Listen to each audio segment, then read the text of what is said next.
पूर्वी यूथला future of India म्हटलं जायचं आणि आज काही लोक त्यांना कॉक्रोच म्हणताय आणि म्हणूनच हा ट्रेंड व्हायरल झाला आहे. कारण हा फक्त एक शब्दाचा विषय नाही आहे, हा रिस्पेक्टचा विषय आहे. आजचा तरुण दिवसभर मेहनत करतो, डिग्री घेतो, कॉम्पिटेटिव्ह एक्झाम देतो, अनेक बाकी गोष्टी सहन करतो, एन्झायटीमध्ये जगतो, पण तरीही एक स्टेबल लाईफ मिळेल याची गॅरंटी नाही.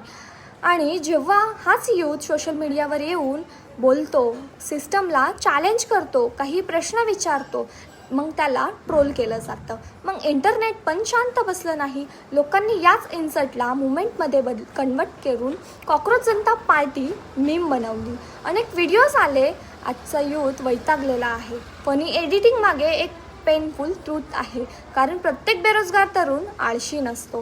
काही जण परिस्थितीशी फाईट करत असतात आणि म्हणूनच यूथ एकच गोष्ट बोलतोय, आम्हाला कमी समजू नका आणि आमचा आवाज थांबवू शकत नाही.